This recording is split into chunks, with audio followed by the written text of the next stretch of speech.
La lluvia azotaba los ventanales de la casona Ramírez en San Miguel de Allende, un diluvio que parecía querer limpiar los secretos acumulados en sus muros de cantera rosa. Las gotas golpeaban con un ritmo incesante, como un tambor que anunciaba la llegada de algo ominoso. Era octubre, apenas 2 semanas después del funeral de mi padre Alfonso Ramírez, y yo estaba en su despacho, un santuario de caoba y cuero que aún olía a su colonia de sándalo. Los estantes estaban repletos de tomos jurídicos, cada uno un testamento de su vida como uno de los abogados más brillantes de México. Mis dedos acariciaban el borde de su escritorio de encino, donde una marca tenue, tejada por su pluma fuente, parecía susurrar que él aún estaba aquí vigilando. El timbre de la puerta principal cortó el silencio, un sonido grave que resonó en los pasillos vacíos de la casona. Teresa, nuestra ama de llaves desde que yo era niña, atendería. Sus pasos suaves, casi reverenciales, eran un contraste con el caos que la tormenta traía consigo. Pero entonces escuché otro sonido, el eco firme y arrogante de tacones sobre el mármol pulido, un ritmo que no pertenecía a Teresa. Mi corazón se aceleró. ¿Quién se atrevía a irrumpir en mi duelo? Señora, lo siento mucho, dijo Teresa, apareciendo en la puerta del despacho, su rostro curtido por años de servicio ahora tenso, su serenidad habitual fracturada. Les dije que no era el momento, pero no escucharon. Insistieron. Antes de que pudiera responder, 2 figuras cruzaron el umbral. El aire se espesó, como si la tormenta misma se hubiera colado en la habitación. Diego Morales, mi exmarido, lideraba la marcha, su rostro cuidadosamente moldeado en una máscara de condolencia que no podía engañarme. Lo conocía demasiado bien. 7 años de matrimonio me habían enseñado a leer cada matiz de su expresión, cada mentira en su tono. Detrás de él, Verónica, su nueva esposa, una mujer 15 años menor que él, avanzaba con la seguridad de quien se sabe intocable. Su vestido de diseñador rojo sangre contrastaba con la sobriedad del despacho, y sus tacones de punta fina parecían clavar su presencia en el suelo.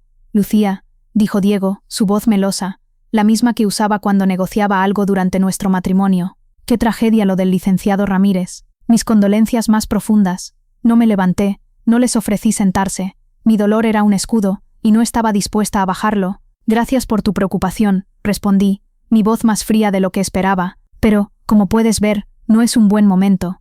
Verónica dio un paso al frente, sus labios curvados en una sonrisa que destilaba cálculo, sus ojos de un verde artificial gracias a los lentes de contacto, me escudriñaron como si buscaran una grieta en mi armadura. Entendemos que es un momento difícil, Lucía, dijo, su tono tan afilado como sus tacones. Por eso estamos aquí, para ayudarte a lidiar con los asuntos complicados. ¿Complicados?, repetí, sintiendo un nudo en el estómago. La muerte de mi padre no tiene nada de complicado, y francamente, no es algo que les concierna.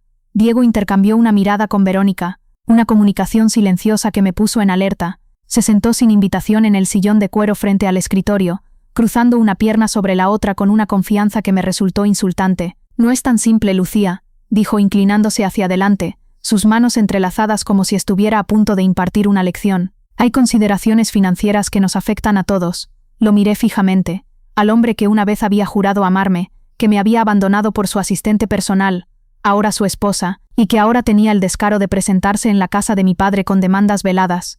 ¿De qué estás hablando?, pregunté, aunque un presentimiento helado comenzaba a formarse en mi pecho. Verónica, con un movimiento teatral que parecía ensayado, sacó una carpeta de su bolso de diseñador y la colocó sobre el escritorio de mi padre, deslizándola hacia mí con una manicura impecable. La herencia de tu padre, por supuesto, dijo, su voz cargada de una dulzura venenosa. Nuestra parte. Las palabras me golpearon como un relámpago. Nuestra parte. Por un momento, pensé que había escuchado mal, pero la carpeta frente a mí con su borde dorado y el logotipo de un bufete de abogados que no reconocí, era innegablemente real. No te veas tan sorprendida, añadió Diego, su tono ahora más firme, como si estuviera en una sala de juntas en lugar de en el despacho de mi padre. Sabías que este momento llegaría. Me puse de pie, la ira superando el peso de mi duelo. Fuera de aquí, los dos. Verónica no se inmutó. Abrió la carpeta con un movimiento lento, casi provocador, y señaló los documentos con un dedo adornado por un anillo de diamantes que brillaba bajo la luz del candelabro. Te sugiero que los revises antes de echarnos, dijo, su voz baja pero cargada de amenaza.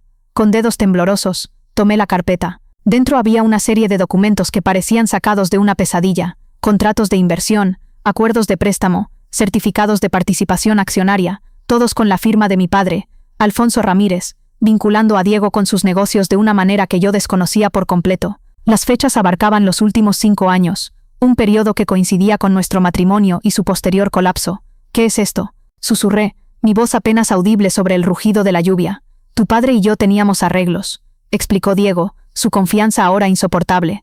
Entanglements financieros, que no desaparecen solo porque él ya no está. Estos documentos prueban que tengo derecho a una porción significativa de su patrimonio, particularmente en Ramírez Consultores Legales. Ramírez Consultores Legales era el corazón del legado de mi padre, una firma boutique que gestionaba los patrimonios de las familias más ricas de México, desde los industriales de San Pedro Garza García hasta los magnates de Polanco. Valía decenas de millones de pesos, quizás más, y era el orgullo de mi padre, su creación más perdurable. La idea de que Diego tuviera algún derecho sobre ella era absurda, pero los documentos parecían legítimos. La firma de mi padre, con su característica inclinación en la Z final, estaba en cada página. Esto es ridículo, dije, hojeando los papeles con creciente incredulidad. Mi padre nunca habría hecho negocios contigo, ni siquiera le agradabas.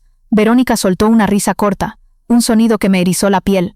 Te sorprendería lo que la gente hace por los incentivos correctos, dijo cruzando los brazos. El licenciado Ramírez reconoció el potencial de Diego, aunque tú no lo hicieras. Examiné las firmas con más atención. Eran perfectas, demasiado perfectas. Mi padre había sido un hombre meticuloso, un abogado cuya atención al detalle era legendaria. Si había firmado estos documentos, lo habría hecho con un propósito. ¿Pero cuál? ¿Y por qué no me lo había dicho? Durante mi infancia, me había enseñado a leer contratos como si fueran mapas de un tesoro, buscando las trampas ocultas, las cláusulas ambiguas. Estos documentos, aunque parecían auténticos, tenían un aire de artificio, como si alguien hubiera estudiado a mi padre demasiado bien. Esto no puede ser real, dije, cerrando la carpeta con un golpe seco. Son muy reales, respondió Diego, su voz ahora con un filo de impaciencia, y me dan derecho a aproximadamente el 40% de Ramírez Consultores Legales, además de varias propiedades de inversión, incluyendo esta casona. La mención de la casona Ramírez, mi hogar de infancia, el lugar donde había aprendido a caminar, donde había celebrado cada cumpleaños, fue como un puñetazo. El testamento de mi padre se leyó esta mañana, dije, controlando mi voz para que no temblara. No se te mencionó en absoluto. Verónica se inclinó hacia adelante, su sonrisa ahora una mueca afilada. Un descuido, estoy segura, dijo, uno que corregiremos con nuestros abogados, a menos que prefieras manejarlo de manera discreta. La amenaza era clara, o cedía a sus demandas, o llevarían esto a los tribunales, donde el nombre de mi padre sería arrastrado por el lodo. Me puse de pie, la ira ahora un fuego que quemaba cualquier rastro de dolor. Tienen 30 segundos para salir de esta casa antes de que llame a seguridad. Diego suspiró, levantándose con una lentitud deliberada. No hagas esto difícil, Lucía. Estamos preparados para pelear por lo que es legalmente nuestro. 20 segundos, respondí, mi voz un látigo. Me estudió, buscando tal vez la misma vulnerabilidad que había explotado durante nuestro matrimonio, cuando sus promesas vacías aún tenían poder sobre mí. Al no encontrarla, asintió a Verónica, quien guardó la carpeta en su bolso con un movimiento elegante, casi desafiante. Piénsalo, Lucía, dijo Verónica, su voz baja pero cargada de veneno. ¿Realmente quieres arrastrar el nombre de tu padre por un escándalo público? Todos esos detalles privados saliendo a la luz. Imagino que el gran licenciado Ramírez tenía secretos que preferiría mantener enterrados. La insinuación hizo que mi sangre se helara. ¿Qué creían saber de mi padre? ¿Qué sombras estaban dispuestos a desenterrar? Cuando se fueron, el silencio volvió al despacho, roto solo por el golpeteo de la lluvia. Mi mente corría, repasando cada interacción entre Diego y mi padre, buscando pistas que pudiera haber pasado por alto. Había algo en la precisión de su ataque, en la audacia de su reclamo, que sugería una planificación mucho más profunda de lo que había anticipado. Tomé mi celular y busqué un contacto que no había marcado en años. La doctora Elena Vargas, la amiga más antigua y confidente de mi padre, una abogada retirada cuya mente seguía siendo tan afilada como siempre. Mientras el teléfono sonaba, me dirigí a la pared del despacho, donde colgaba un retrato de mi padre en su toga de juez, sus ojos oscuros brillando con una inteligencia que siempre me había intimidado y motivado a partes iguales. Debajo del retrato, un panel oculto escondía una caja fuerte, conocida solo por 3 personas, mi padre, Elena y yo. Lucía, respondió Elena, su voz cálida pero teñida de preocupación. Lamento no haber estado en el funeral. Estoy en Ciudad de México, en un congreso. No te preocupes, dije, girando la perilla de la caja fuerte con dedos que apenas temblaban. Ha pasado algo. Diego y su esposa estuvieron aquí, diciendo que mi padre les debía una parte de su herencia. Tienen documentos con su firma. La caja fuerte se abrió con un clic suave. Elena exhaló con fuerza al otro lado de la línea. Eso no es posible. Las firmas parecen reales, insistí, explorando el contenido de la caja. Ahí estaban los documentos esperados. El testamento original, el título de la casona, el pasaporte de mi padre, aún válido. Pero también había algo inesperado. Un sobre sellado con cera, estampado con el sello personal de mi padre, un león rampante que había usado desde sus días como juez. En la parte frontal, una sola palabra escrita en su caligrafía inconfundible: contingencia. ¿Tu padre alguna vez mencionó a Ricardo Salazar?, preguntó Elena, su tono cambiando a uno de urgencia contenida. Fruncí el ceño, rompiendo el sello del sobre con cuidado. No. ¿Quién es? Un abogado especialista en análisis forense de documentos, uno de los mejores del país. Tu padre lo mantuvo en reserva durante los últimos 5 años, desde que comenzaron las sospechas. ¿Sospechas de qué?, pregunté, aunque al abrir el sobre, la respuesta comenzó a revelarse. Dentro había un expediente grueso titulado Operación Resguardo, con una carta sujeta con un clip. Mis manos temblaron al desdoblarla y leer las palabras de mi padre, escritas con la precisión de un hombre que sabía que su tiempo era limitado. Mi querida Lucía, si estás leyendo esto, estoy muerto y ciertos individuos han hecho su jugada antes de lo que esperaba. Durante 3 años, he estado construyendo un caso contra Diego Morales y sus cómplices. Lo que comenzó como una sospecha tras tu divorcio, se ha convertido en evidencia concreta de falsificación, fraude y extorsión. No confíes en las apariencias. Los documentos que te presenten serán convincentes, pero son una ilusión. Todo lo que necesitas está aquí, en este expediente, y en el conocimiento que te he transmitido. Juega con inteligencia, como te enseñé en el ajedrez. La reina es más poderosa cuando el oponente cree que es vulnerable. Lucía, ¿sigues ahí?, preguntó Elena, su voz cortando el silencio. Aferré el teléfono con fuerza, mis ojos recorriendo el expediente. Fotos de vigilancia de Diego reunido con hombres que no reconocí, registros bancarios que detallaban transferencias a cuentas en paraísos fiscales, análisis forenses que demostraban que las firmas de mi padre habían sido falsificadas con una precisión alarmante. Mi padre lo sabía, había estado preparándose para este momento, y me había dejado las herramientas para contraatacar. Necesito que contactes a Ricardo Salazar, dije, mi voz sorprendentemente firme. Dile que es hora de ejecutar Operación Resguardo. Inmediatamente, respondió Elena sin dudar. Tu padre sabía que este día podía llegar. Colgué, volviendo al escritorio con el expediente abierto. La última página contenía una nota adicional, escrita a mano por mi padre. Lucía, ellos vendrán por lo que no les pertenece. Cuando lo hagan, recuerda lo que te enseñé. El tablero siempre está en movimiento. Anticipa sus jugadas, pero nunca reveles las tuyas hasta el momento preciso. Cerré el expediente, mi mente acelerada, tejiendo un plan. Diego y Verónica pensaban que el duelo me había debilitado, que la pérdida de mi padre me había dejado vulnerable. No tenían idea de lo que les esperaba. La tormenta afuera rugía, pero dentro de mí, una calma feroz comenzaba a tomar forma. Este era el tablero de mi padre, y yo era su reina. La mañana siguiente, me desperté antes del amanecer, el peso de la noche anterior aún presionando mi pecho. La casona Ramírez, con sus 12 hectáreas de jardines y su arquitectura colonial, había sido mi refugio desde la infancia. Sus muros de cantera rosa, sus techos de vigas expuestas, sus patios empedrados llenos de bugambillas, todo era un recordatorio de los días felices, de las risas compartidas con mi padre, de las lecciones aprendidas bajo su mirada estricta pero amorosa. Ahora sin él, la casona parecía más un mausoleo que un hogar, cada rincón cargado de su ausencia. Me levanté y me dirigí a la ventana de mi habitación, observando cómo los primeros rayos del sol teñían de dorado los jardines. En la distancia, el kiosco de hierro forjado, donde solía esconderme con mis libros de derecho cuando era estudiante de la UNAM. Mi padre Alfonso Ramírez no había sido un hombre fácil de complacer. Como uno de los jueces más jóvenes en la historia de Guanajuato, su reputación se había forjado en su habilidad para desentrañar mentiras, para encontrar la verdad donde otros veían solo caos. La verdad deja huellas, solía decirme, sus ojos oscuros brillando con una intensidad que me hacía querer ser mejor. Solo necesitas saber dónde buscar. Tras retirarse del juzgado, fundó Ramírez Consultores Legales, una firma que se convirtió en el estándar de oro para la planeación patrimonial en México. Sus clientes incluían a las familias más poderosas del país, desde los industriales de Monterrey hasta los políticos de la Ciudad de México. La firma no solo gestionaba fortunas, guardaba secretos, protegía legados, y mi padre había sido su custodio implacable.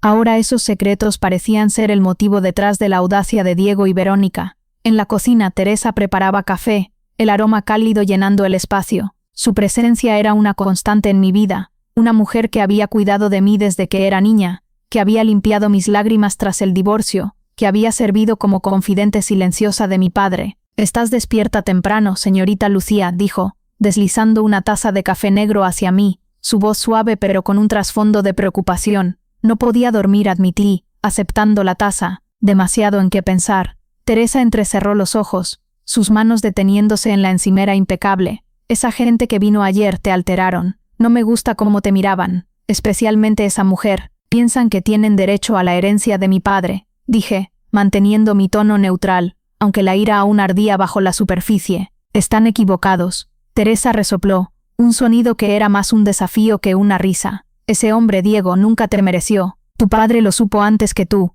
Siempre dijo que había algo torcido en él. ¿Qué quieres decir?, pregunté, sorprendida por su vehemencia. Ella evadió mi mirada, limpiando una mancha invisible en la encimera. Nada que importe ahora. El licenciado Ramírez lo manejó a su manera, como siempre hacía. Sus palabras despertaron una chispa de curiosidad. ¿Qué sabía Teresa que no me estaba diciendo? Antes de que pudiera presionarla, el timbre sonó, un eco que reverberó en la casa silenciosa. Teresa miró el reloj, frunciendo el ceño. Esa debe ser la doctora Vargas. Dijo que vendría temprano. Encontré a Elena en el vestíbulo, su figura alta y elegante envuelta en un abrigo gris que contrastaba con su cabello plateado, recogido en un moño apretado. A sus 70 años, seguía siendo una presencia imponente. Una mujer que había sido colega y amiga de mi padre durante décadas. Me abrazó brevemente, sus manos firmes en mis hombros antes de estudiar mi rostro con una intensidad que me recordó a mi padre. Lucía, dijo su voz baja pero cargada de empatía. ¿Te ves cansada? ¿Has dormido algo?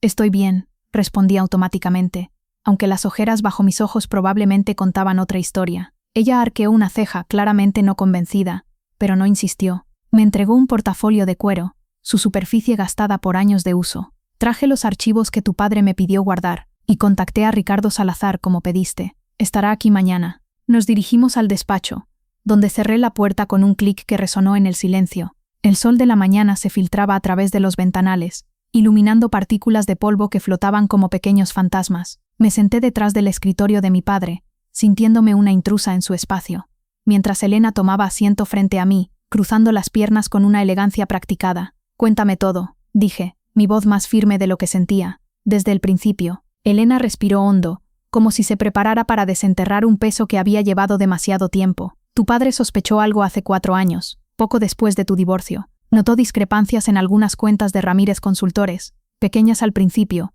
fáciles de descartar como errores contables o descuidos. ¿Diego estaba robando a mi padre?, pregunté, incrédula. La idea de que mi exmarido, un abogado mediocre en el mejor de los casos, pudiera infiltrarse en los sistemas de mi padre, era casi risible. No directamente, respondió Elena, su tono preciso. Era más sofisticado. Alguien estaba accediendo a información confidencial de clientes, fideicomisos, portafolios de inversión, evaluaciones de vulnerabilidad patrimonial, información que podría ser utilizada para chantaje o para manipular decisiones financieras. Fruncí el ceño, tratando de procesar la magnitud de lo que decía. ¿Cómo tendría Diego acceso a eso? Apenas entendía los sistemas de la firma cuando trabajábamos juntos. No lo tendría, dijo Elena, sacando varias fotos del portafolio y colocándolas frente a mí, no sin ayuda interna. Examiné las imágenes, mi corazón latiendo con fuerza. Mostraban a Verónica, antes de convertirse en la esposa de Diego, reunida en un café de la Ciudad de México, con un hombre que reconocí al instante, Felipe Ortiz, el exasistente ejecutivo de mi padre. Felipe había sido una presencia constante en la firma durante mi infancia, un hombre callado pero eficiente, que siempre parecía estar un paso detrás de mi padre, anticipando sus necesidades. Felipe renunció de repente hace 18 meses. Recordé, mi voz tensa. Papá dijo que se había ido a trabajar a una firma en España. Felipe nunca fue a España, corrigió Elena, su expresión sombría. Desapareció después de que tu padre lo confrontó con pruebas de su traición. Había estado vendiendo información confidencial durante años, no solo a Diego y Verónica, sino a competidores, periodistas, cualquiera que pagara lo suficiente. La traición me golpeó como una ola. Felipe había sido parte de nuestra familia extendida, alguien que había asistido a mis cumpleaños, que me había ayudado con mis tareas de derecho cuando era adolescente. ¿Y mi padre lo dejó ir?, pregunté, incrédula. Mi padre nunca había tolerado la deslealtad, era un hombre que vivía por principios rígidos. No exactamente, respondió Elena, entregándome otro documento del portafolio. Lo dejó creer que estaba libre, pero estaba construyendo un caso, recopilando pruebas, documentando cada documento falsificado que Felipe ayudó a crear. Tu padre estaba jugando un juego largo, Lucía. Pensé en el expediente de Operación Resguardo, aún guardado en la caja fuerte. ¿Por qué?, pregunté, La pregunta que me había atormentado desde la noche anterior: ¿por qué apuntar al patrimonio de mi padre? Diego obtuvo una buena liquidación en nuestro divorcio. No necesitaba más dinero. La expresión de Elena se suavizó, pero había un filo en sus ojos. Lucía, nunca fue solo por dinero. Era por poder, específicamente por controlar Ramírez Consultores Legales. La comprensión llegó lentamente, como un rompecabezas encajando en mi mente. La lista de clientes, dije, casi en un susurro. Exacto, confirmó Elena, inclinándose hacia adelante. La firma de tu padre no solo gestiona patrimonios, sabe dónde están enterrados los secretos, cuentas ocultas en paraísos fiscales, deudas no declaradas, material que podría usarse para chantaje. Esa información vale mucho más que el valor nominal de la firma. Material de chantaje, repetí, sintiendo un nudo en el estómago. La idea de que mi padre, un hombre de integridad impecable, estuviera envuelto en algo tan sórdido, era difícil de aceptar. Potencialmente, aclaró Elena. Tu padre nunca lo usaría, pero sabía de su existencia. Ramírez Consultores es una bóveda de secretos, y quien la controle tiene poder sobre algunas de las personas más influyentes de México. Me puse de pie y caminé hacia la ventana, necesitando espacio para procesar. Afuera, los jardineros podaban los setos con una precisión metódica, ajenos al caos que se desataba en mi interior. Dices que mi padre estaba construyendo un caso. ¿Contra quién exactamente? No solo contra Felipe Ortiz o Diego, respondió Elena, entregándome una lista de nombres que sacó del portafolio. Descubrió algo más grande, un intento sistemático de infiltrarse en firmas de planeación patrimonial en todo el país. Ramírez Consultores no era el único objetivo, solo el más valioso. Examiné la lista, mi corazón deteniéndose al ver un nombre cerca de la cima: Arturo Mendoza, mi padrino, el hombre que había sido como un segundo padre para mí. «¿Tío Arturo?», susurré, mi voz quebrándose. «No puede ser, Víctor lo confirmó personalmente», dijo Elena, su tono imperturbable. Arturo fue el hombre interno durante años, proporcionando información sobre qué firmas atacar, qué empleados podrían ser vulnerables al reclutamiento o al chantaje. La traición era abrumadora, un peso que amenazaba con aplastarme. Arturo había estado en cada momento importante de mi vida, en el funeral de mi madre, cuando tenía apenas 6 años, en mi graduación de la UNAM, aplaudiendo con orgullo, en mi boda con Diego, brindando por nuestra felicidad. ¿Cómo podía ser él el traidor? ¿Por qué?, pregunté, la palabra cargada de dolor.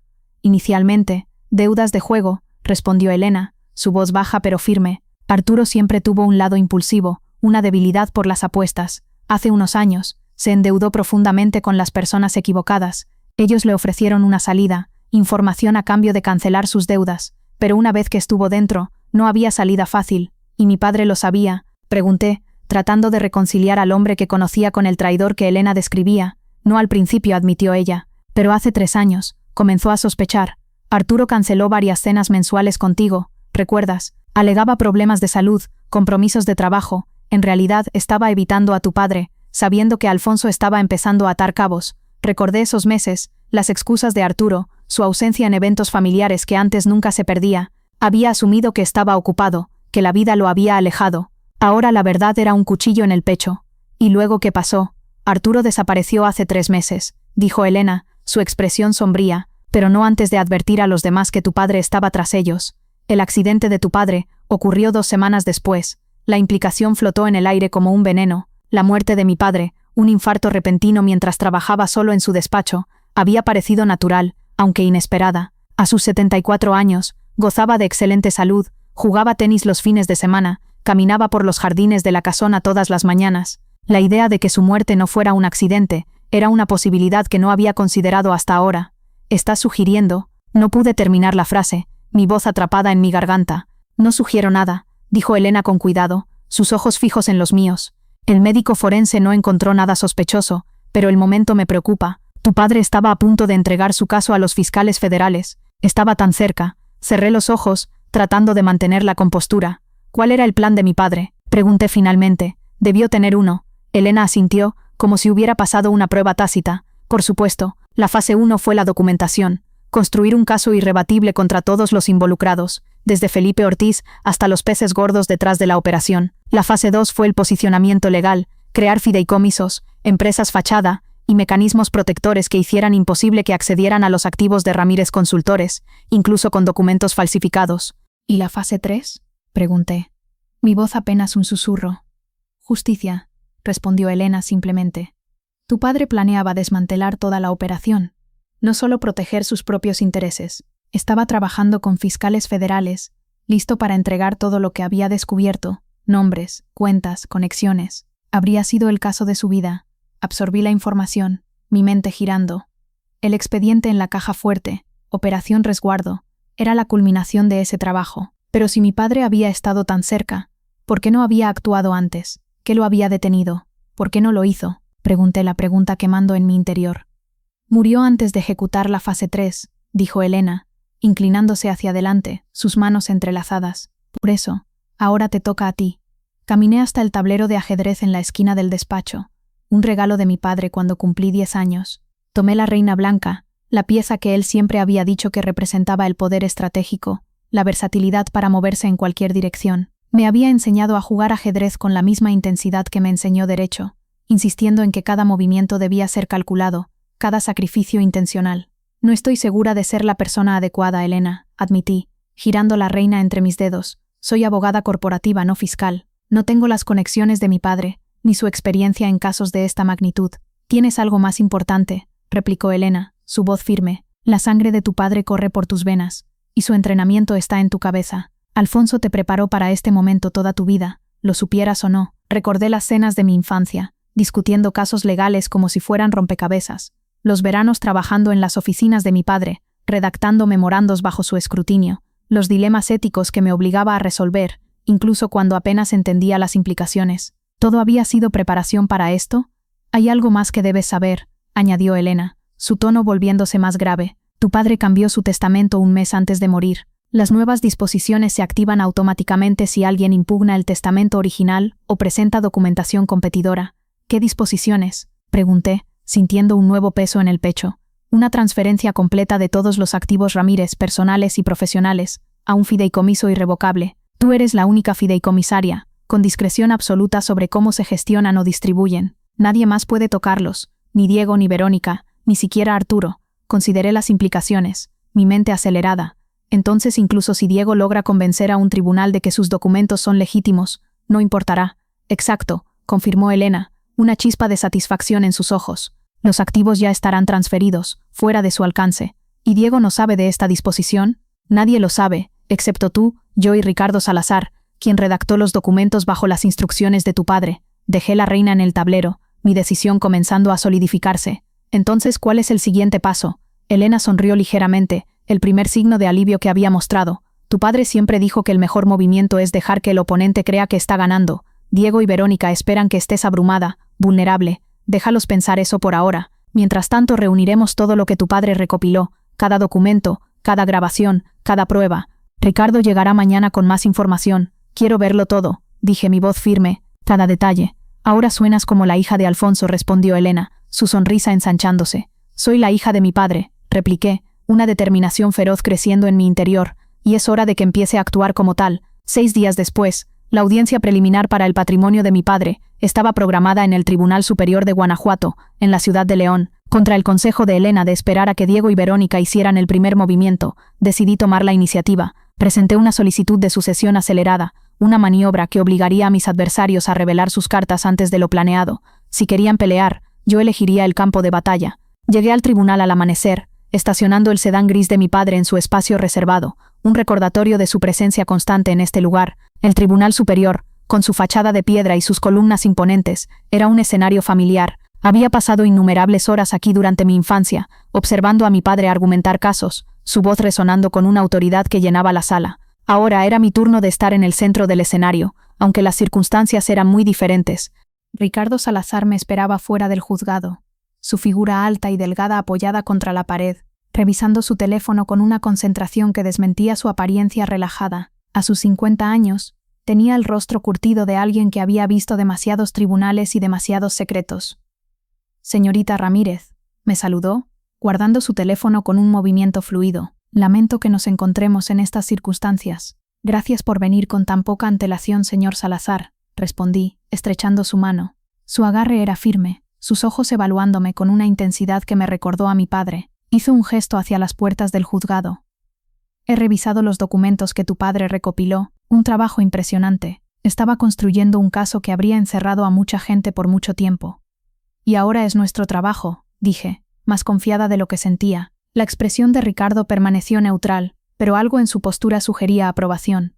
Hoy, nuestro trabajo es más simple: escuchar, observar, dejar que piensen que tienen ventaja. Asentí, recordando la estrategia de ajedrez de mi padre. A veces el mejor movimiento es dejar que el oponente crea que está ganando, pero también sabía que cada jugada debía ser calculada, cada reacción medida. Diego y Verónica no eran jugadores de ajedrez, eran oportunistas, y yo estaba decidida a usar eso en su contra. Entramos al juzgado juntos, tomando nuestros lugares en la mesa de los demandantes. La sala estaba casi vacía, salvo por el personal del tribunal y algunos abogados curiosos que probablemente reconocieron el nombre Ramírez en el expediente. A las 9:30 en punto, las puertas laterales se abrieron, y Diego entró, flanqueado por Verónica, y un hombre que reconocí como Esteban Torres, un abogado conocido por representar a clientes adinerados en divorcios complicados y disputas patrimoniales. Su reputación era tan colorida como sus corbatas, y hoy no decepcionó, luciendo una de un verde chillón que parecía gritar por atención. Diego había vestido para la ocasión, con un traje azul marino que contrastaba con su habitual estilo casual. Verónica, por otro lado, había optado por un vestido rojo que destacaba como una bandera de advertencia en el ambiente sobrio del juzgado. Su mirada se cruzó con la mía, y su sonrisa era un desafío abierto, como si estuviera segura de que yo cedería bajo la presión. Se acomodaron en la mesa de los demandados. Esteban se inclinó para susurrar algo a Diego, quien asintió con un movimiento casi imperceptible. Mantuve mi expresión neutral, aunque sentía los ojos de Verónica evaluándome, buscando cualquier signo de debilidad. No encontraría ninguno. La jueza Carmen Morales entró desde sus aposentos, su toga negra ondeando mientras tomaba su lugar en el estrado. A sus 65 años, era una figura imponente, con el cabello plateado cortado en un estilo práctico, que reflejaba su enfoque sin rodeos hacia la justicia. «Buenos días», comenzó revisando los documentos frente a ella con una precisión que me recordó a mi padre. «Estamos aquí por el patrimonio del licenciado Alfonso Ramírez, solicitud de sucesión acelerada. Señorita Ramírez, ¿está representándose a sí misma?» «No, su señoría»,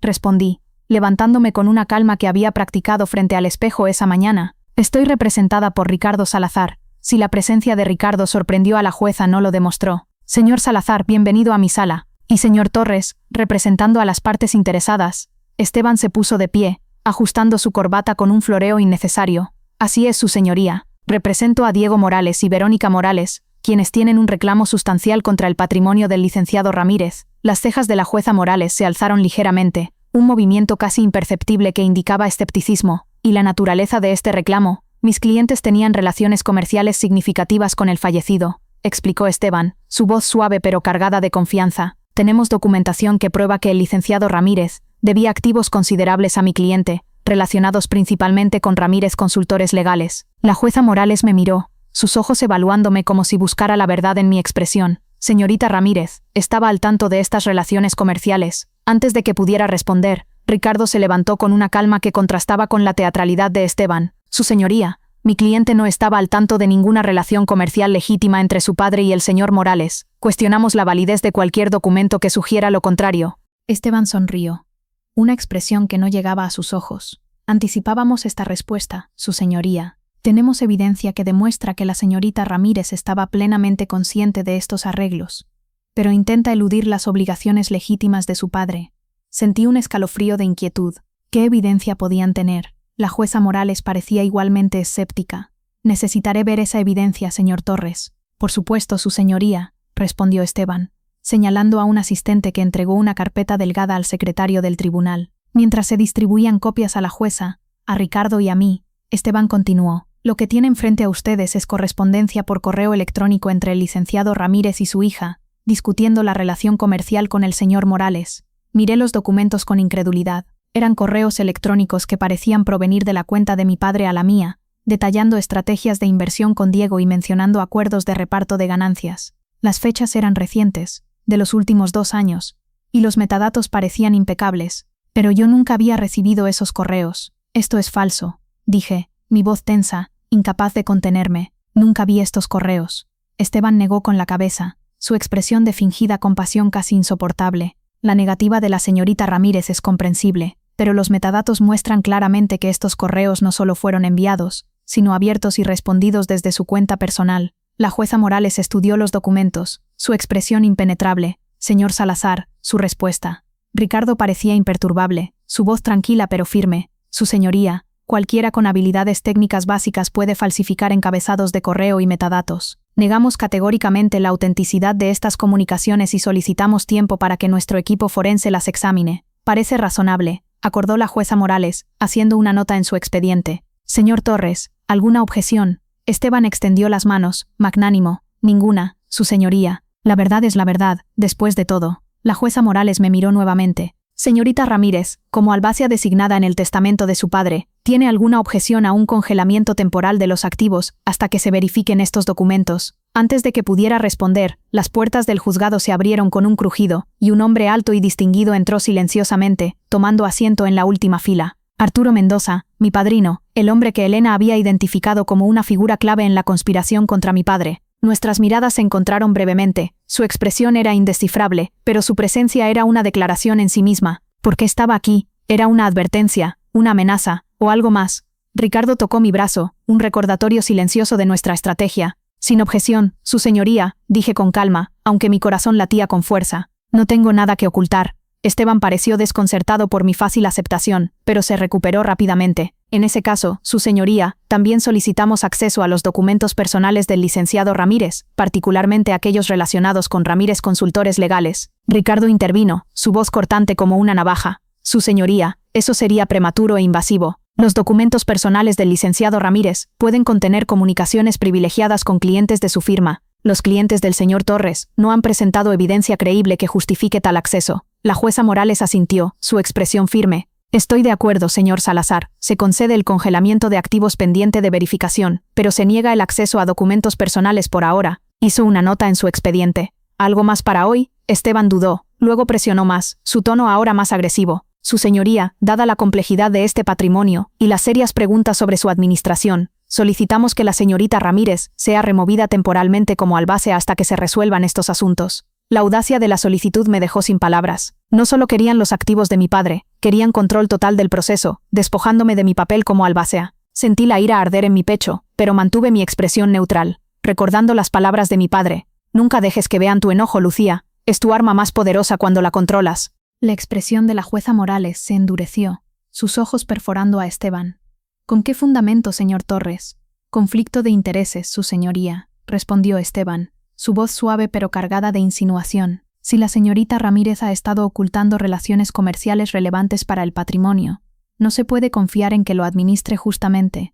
Encontré mi voz, incapaz de contenerme por más tiempo. Su señoría, eso es absurdo. Esos correos falsificados no prueban nada, y cuestiono la integridad de cualquier abogado que los presente como evidencia. Señorita Ramírez, advirtió la jueza, su tono cortante, diríjase al tribunal, no al abogado contrario. Respiré hondo, forzándome a calmarme. Disculpe, su señoría. Ricardo se levantó nuevamente, su presencia una roca en medio de la tormenta. Su señoría, no hay base legal para remover a la albacea designada basándose en acusaciones no verificadas. El señor Torres está excediéndose, y su solicitud parece más un intento de intimidación que un argumento jurídico sólido. La jueza Morales pareció estar de acuerdo, sus labios apretándose en una línea fina. Moción denegada. La señorita Ramírez permanece como albacea hasta que se presente más evidencia. Revisó su reloj, un gesto que indicaba el fin de su paciencia. Nos reuniremos de nuevo en 2 semanas, después de que se complete el análisis de documentos. Se levanta la sesión.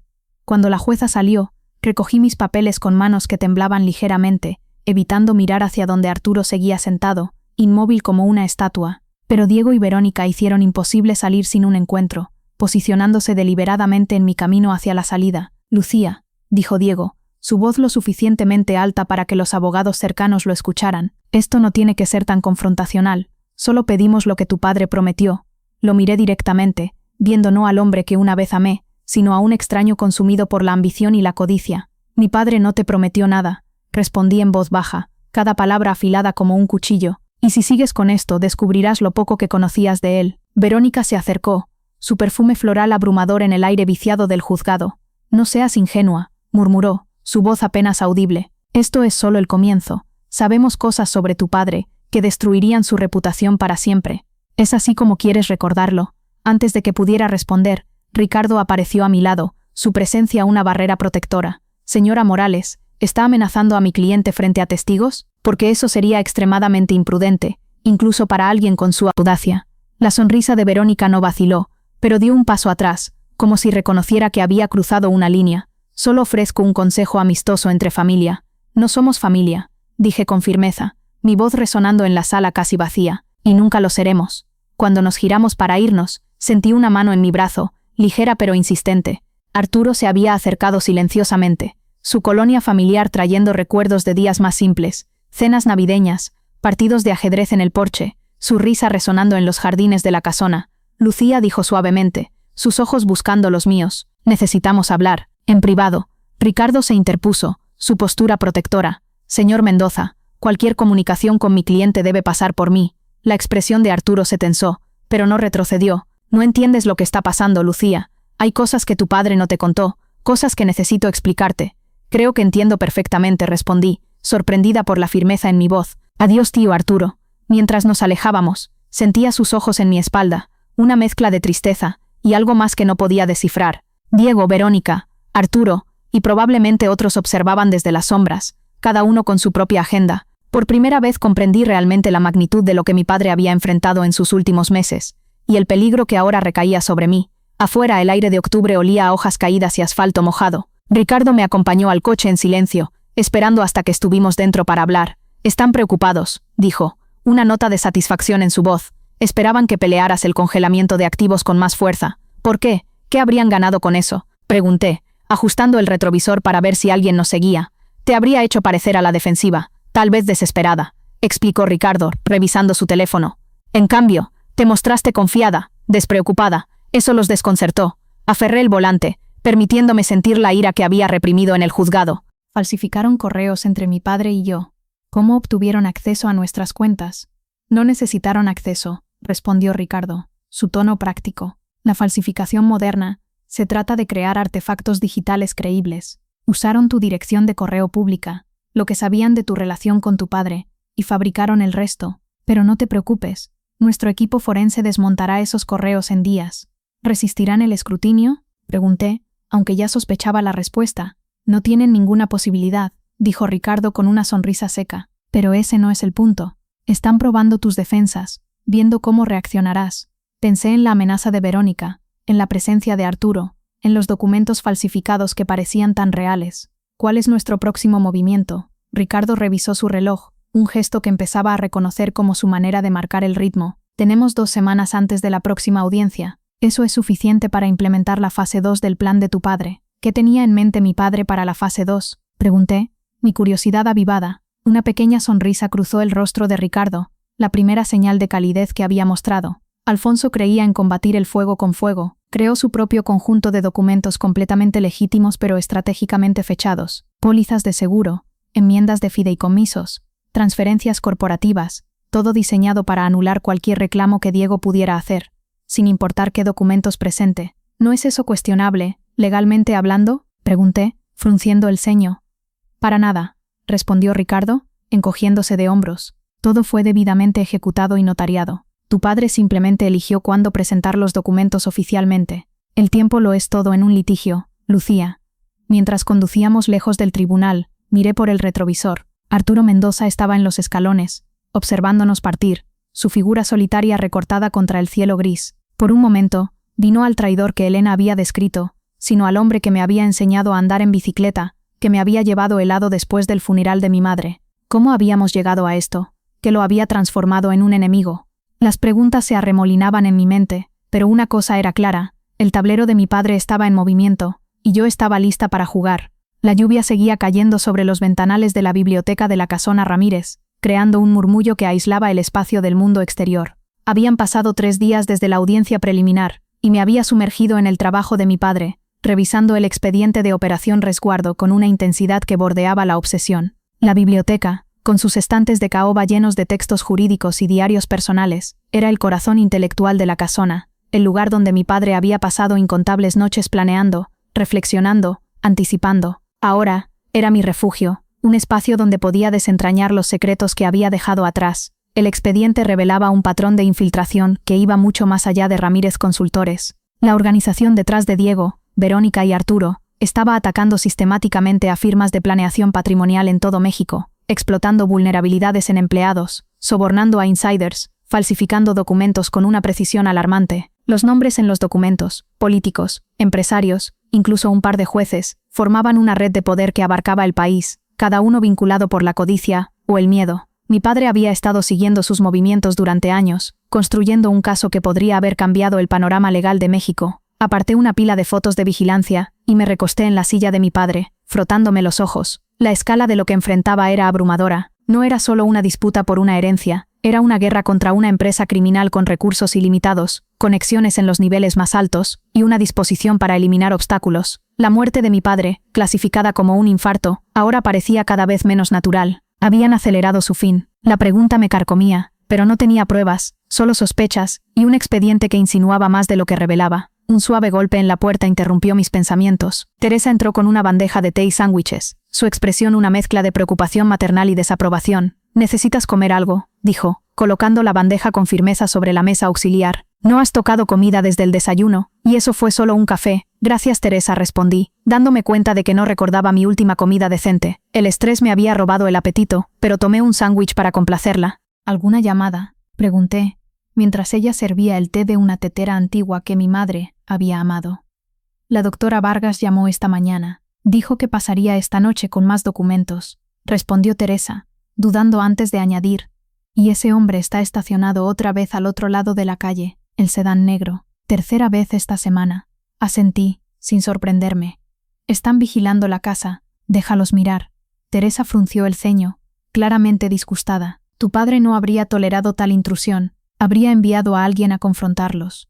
«Mi padre guardó demasiados secretos», repliqué, mi voz más cortante de lo que pretendía. «Mira dónde lo llevó eso». Teresa me miró un momento, sus ojos oscuros llenos de una tristeza que no entendí del todo. «Estaba tratando de protegerte, señorita Lucía. Eso hacen los padres, incluso cuando no lo entendemos. No soy una niña que necesita protección», dije, suavizando mi tono. «Soy una abogada educada en la UNAM que podría haberlo ayudado, si tan solo me hubiera dicho la verdad». «Tal vez», respondió Teresa, alisando su delantal con un movimiento que traicionaba su nerviosismo. «Pero también era su hija, y eso le importaba más que tu título». Después de que se fue, me obligué a comer medio sándwich mientras seguía revisando los archivos. Una nota manuscrita de mi padre, fechada 3 semanas antes de su muerte, me perturbaba profundamente. «Arturo hizo contacto hoy. Dice que quiere salir del juego, que tiene documentación que podría romper el caso. No confío en él, pero no puedo ignorar la posibilidad». Reunión programada para el 15 de octubre. El 15 de octubre, el día que mi padre murió. ¿Había estado Arturo allí? ¿Su reunión había desencadenado algo? El médico forense había dictaminado un infarto, pero el momento era demasiado conveniente. Mi padre había estado sano, activo, sin signos de problemas cardíacos. La duda se instaló en mi mente como una sombra, imposible de ignorar. Mi teléfono vibró con un mensaje de Ricardo Salazar. Análisis confirma falsificaciones. Manipulación obvia de metadatos en los correos. Presentamos informe al tribunal mañana. No me sorprendió. Los correos falsificados habían sido un movimiento inicial torpe, probablemente diseñado como distracción mientras preparaban algo más sustancial. La pregunta era, ¿qué intentarían ahora? La lluvia se intensificó al acercarse la noche, transformando las ventanas de la biblioteca en cortinas de agua. Estaba a punto de llamar a Elena para confirmar nuestra reunión cuando mi teléfono sonó. Un número desconocido. Dudé, pero algo me impulsó a contestar. «Lucía Ramírez», respondí con cautela, mi dedo listo para colgar. «Lucía». La voz era inconfundible, profunda y familiar, cargada de una urgencia que no esperaba. «Arturo Mendoza». «No cuelgues, por favor». Debería haber terminado la llamada de inmediato. Arturo había sido identificado como un traidor, un hombre que había vendido a mi padre por dinero, por poder, pero algo en su tono me detuvo, una nota de desesperación, de agotamiento, que no encajaba con el hombre seguro de sí mismo que había conocido toda mi vida. «¿Qué quieres, Arturo?», pregunté, mi voz fría. «Explicarte», dijo, su voz baja, como si temiera ser escuchado. «No por teléfono, en persona». «¿Por qué aceptaría eso?», repliqué, mi mano apretando el teléfono con más fuerza. «He visto las pruebas, Arturo. Mi padre documentó todo lo que hiciste. Lo que has visto es incompleto», insistió, su voz ganando intensidad. «Pregúntate por qué aparecí en esa audiencia. ¿Por qué exponerme si estuviera trabajando contra ti?». La pregunta me había inquietado desde el juzgado. La presencia de Arturo había sido extraña, casi performativa, como si quisiera ser visto. ¿Pero con qué propósito? ¿Era una trampa? ¿O algo más? «Tienes 5 minutos», dije finalmente, mi instinto luchando contra mi lógica. «¿Dónde?». «La casita del lago, en 1 hora». Colgó antes de que pudiera responder. «La casita del lago», una estructura de madera en el borde de la propiedad, junto al lago que delimitaba el terreno de la casona Ramírez. De niña mi padre y Arturo pasaban los veranos allí, pescando, nadando, contándome historias de sus días como jóvenes abogados. Más tarde, se convirtió en el refugio de mi padre para pensar en casos difíciles, un lugar donde podía estar solo con sus pensamientos. Ahora la idea de reunirme allí con Arturo, un hombre que podía ser mi enemigo, me llenaba de una mezcla de miedo y determinación. Ir sola sería imprudente. Arturo había sido identificado como una figura clave en la conspiración, posiblemente involucrado en la muerte de mi padre. Pero llamar a Ricardo o a Elena tomaría tiempo que no tenía, y la policía local descartaría mis preocupaciones como paranoia, especialmente sin pruebas concretas. Decidí ir, pero no sin precauciones. Me cambié a ropa práctica, jeans oscuros, botas resistentes, un suéter negro que se fundía con la noche. En la caja fuerte del despacho, encontré el pequeño revólver de mi padre, un arma que había insistido en que aprendiera a usar a los 16 años, preocupado por las amenazas que enfrentaba como juez. Nunca había necesitado usarlo, pero su peso en mi bolsillo me reconfortaba ahora, un recordatorio de que estaba preparada para defenderme. La lluvia se había reducido a una llovizna, mientras tomaba el camino hacia la casita del lago, mis botas crujiendo contra la grava húmeda. Las luces de seguridad activadas por movimiento iluminaban el sendero, pero los árboles creaban sombras inquietantes, sus ramas moviéndose como dedos en la brisa. La casita apareció entre los árboles, su silueta oscura contra el lago, que reflejaba la luna creciente como un espejo roto. No había luces dentro, pero el Mercedes de Arturo estaba estacionado cerca, su pintura negra brillando bajo la llovizna. Me acerqué con cautela, una mano en el bolsillo sosteniendo el revólver. El muelle de madera crujió bajo mis pies, el sonido amplificado por el silencio de la noche. «Arturo», llamé, empujando la puerta entreabierta. El interior estaba oscuro, oliendo a madera húmeda y algas. El bote de remos de mi padre descansaba en su soporte, las redes de pesca colgadas en las paredes como reliquias de una vida más simple. No había señal de Arturo. Estaba a punto de retroceder cuando una voz vino desde las sombras al fondo de la casita. «Cierra la puerta detrás de ti». Instintivamente, saqué el revólver, apuntando hacia la voz, mi pulso acelerado. «Muéstrate primero». Arturo emergió lentamente, sus manos ligeramente levantadas, su rostro apenas visible en la penumbra. «Estoy solo, Lucía. Por favor, asegura la puerta. No podemos arriesgarnos a que nos escuchen». A pesar de mis dudas, cerré la puerta y giré la cerradura de hierro, el sonido resonando como un martillo. Bajé el arma ligeramente, pero no la guardé, manteniendo la lista en mi mano. «Tienes 5 minutos», le recordé, mi voz firme aunque mi corazón latía con fuerza. «No necesitarás eso», dijo Arturo, señalando el revólver con un movimiento cansado. «Si quisiera hacerte daño, no habría elegido un lugar monitoreado por tu sistema de seguridad». Tenía razón. Mi padre había instalado cámaras cubriendo cada acceso a la casita años atrás, después de un intento de robo en la propiedad. Pero la presencia de Arturo, aquí y ahora, seguía siendo un riesgo que no podía ignorar. «Habla», dije, mi tono cortante. «¿Por qué estás aquí?» Arturo parecía mayor que en el juzgado, las líneas de su rostro más profundas, sus hombros encorvados bajo el peso de algo más que la edad. «Tu padre no fue asesinado», dijo abruptamente, sus palabras cortando el aire. «Pero su muerte no fue del todo natural». Apreté el agarre del arma, mi mente acelerada. «Explica». «Alfonso tenía una condición cardíaca», continuó Arturo, sentándose en un banco de madera con una mueca de dolor. «¿Lo sabías?». Negué con la cabeza, la revelación golpeándome como un puñetazo. Mi padre siempre había sido saludable, vigoroso, un hombre que desafiaba su edad con una energía inagotable. «Fue diagnosticado hace 3 años», explicó Arturo. «Lo mantuvo en privado. Solo su médico, su abogado y yo lo sabíamos». Se inclinó hacia adelante, sus manos entrelazadas como si estuviera rezando. Estaba tomando medicamentos, pero el estrés de la investigación le estaba pasando factura. Sabía que estaba en una carrera contra el tiempo. «¿Por qué me cuentas esto?», exigí, mi voz temblando ligeramente. «¿Por qué ahora?». «Porque necesitas entender que Alfonso sabía los riesgos», respondió Arturo, sus ojos fijos en los míos. «Eligió continuar a pesar de ellos, porque creía que era lo correcto». «¿Continuar qué exactamente?», pregunté, mi paciencia agotándose. «Elena te mostró pruebas de que trabajé contra tu padre, alimentando información a sus enemigos», admitió, su voz baja pero firme. «Y es cierto, lo hice. La confesión fue un golpe, aunque ya lo sabía por los documentos de mi padre». «¿Por qué?», pregunté, mi voz cargada de desprecio. «Él confiaba en ti, yo confiaba en ti. Cometí errores», dijo Arturo simplemente, sin intentar justificar sus acciones. «Inversiones fallidas, deudas de juego. Me abordaron en mi momento más vulnerable, ofreciendo una salida. Todo lo que tenía que hacer era compartir información sobre los clientes de Alfonso». «¿Y aceptaste?». Mi voz era plana, pero la ira ardía en mi interior. «Sí, sin excusas, sin justificaciones», respondió, su mirada cayendo al suelo. «Durante casi 2 años, Fui su fuente interna. Pero luego descubrí lo que realmente querían: acceso completo a la información de los clientes de Ramírez Consultores. No solo para extorsión.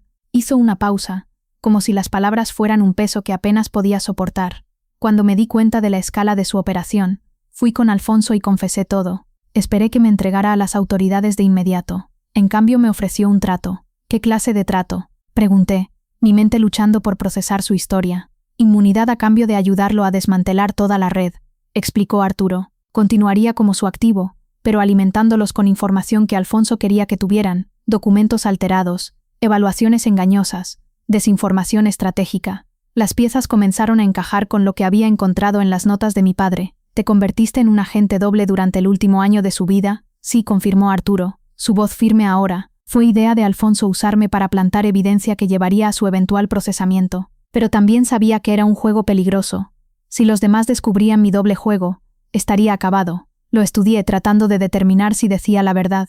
Su historia encajaba con los fragmentos que había reunido, pero la traición inicial aún quemaba. Si estabas trabajando con mi padre, ¿por qué aparecer en el juzgado con Diego y Verónica? Porque ese siempre fue el plan de contingencia, respondió Arturo. Si algo le pasaba a Alfonso, debía mantener mi cobertura, hasta que pudiéramos asegurar su evidencia. Mi presencia en el juzgado era una señal para ellos, una confirmación de que seguía siendo leal, aunque en realidad estaba trabajando para ti. Se puso de pie, haciendo una mueca como si el movimiento le doliera. Sacó lentamente un pequeño dispositivo USB de su bolsillo, y volví a levantar el arma instintivamente. Tranquila, murmuró, sosteniendo el dispositivo con cuidado. Esto contiene todo: nombres, cuentas, registros de comunicación. Alfonso lo codificó él mismo. Necesitarás su contraseña personal para acceder. Eso me dio pausa. Los protocolos de cifrado de mi padre eran legendarios, diseñados para ser impenetrables sin la clave correcta. Si este dispositivo era auténtico, requeriría una contraseña que solo yo conocería, un código que mi padre me había confiado años atrás. ¿Por qué me das esto ahora?, pregunté, aún sospechando de sus motivos. Porque están haciendo su jugada, respondió Arturo, su voz baja pero urgente. La audiencia fue solo una distracción.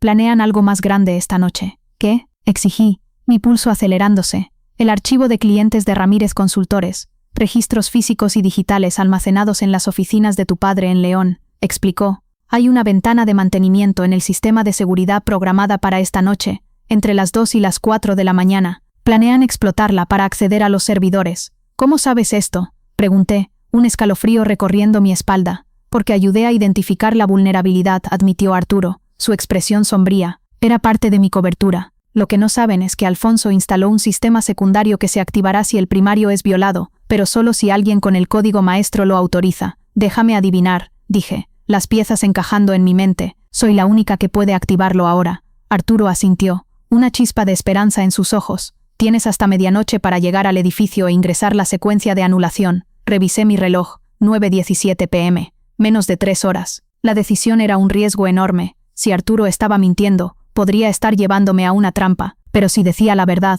esta era mi oportunidad de proteger el legado de mi padre y exponer a los responsables de su muerte. Necesito hacer una llamada, dije, retrocediendo mientras mantenía a Arturo a la vista. Marqué el número de Ricardo, hablando en voz baja cuando contestó. ¿Puedes verificar un mantenimiento de seguridad programado en el edificio de Ramírez Consultores esta noche? Una pausa, el sonido de teclas al otro lado de la línea. Sí, el sistema estará fuera de línea de 2 a 4 de la mañana para actualizaciones. ¿Cómo lo sabías?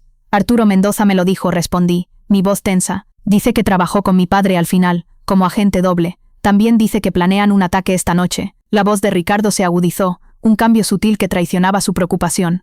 ¿Estás con Mendoza? ¿Dónde? La casita del lago, dije, manteniendo mi tono firme. También me dio un dispositivo USB, que supuestamente contiene evidencia contra los líderes, y dice que debo ir a la oficina esta noche para activar un sistema de seguridad secundario. El protocolo Centinela, dijo Ricardo de inmediato, su voz cargada de reconocimiento. Tu padre lo mencionó, pero nunca lo he visto en operación. Era su seguro contra intrusiones digitales. El hecho de que Ricardo conociera el protocolo daba credibilidad a la historia de Arturo. ¿Debería ir? Es arriesgado, respondió Ricardo tras un momento de silencio. Pero si planean un ataque esta noche, el Centinela podría ser nuestra única defensa. Puedo tener un equipo federal en espera, pero necesitarán tiempo para movilizarse. Entonces iré, dije, mi decisión tomada. Pero Arturo viene conmigo. No confíes plenamente en él, advirtió Ricardo. Tu padre era un maestro en compartimentar información. Puede que Arturo no esté mintiendo, pero tampoco te está diciendo toda la verdad. Colgué, volviendo a Arturo, que seguía de pie en la penumbra de la casita. Iré a la oficina, dije, mi voz firme. Pero tú vienes conmigo, asintió sin sorpresa. No esperaba menos. Y si esto resulta ser un engaño, añadí, levantando el revólver ligeramente, recuerda que tengo el arma de mi padre, y sé usarla. La expresión de Arturo permaneció sombría, pero había un destello de respeto en sus ojos. Si te estoy mintiendo, mereceré lo que venga. El edificio de Ramírez Consultores Legales se alzaba 12 pisos en el corazón del centro financiero de León, su fachada de vidrio reflejando las luces de la ciudad como un mosaico oscuro. A las 11:30 p.m., las calles circundantes estaban casi desiertas, salvo por el ocasional taxi que pasaba bajo la llovizna. Arturo estacionó su Mercedes en el garaje subterráneo, usando una tarjeta de acceso que, sorprendentemente, seguía siendo válida. Tu padre nunca revocó mi acceso, explicó, notando mi mirada de incredulidad. Otra señal de que trabajábamos juntos al final.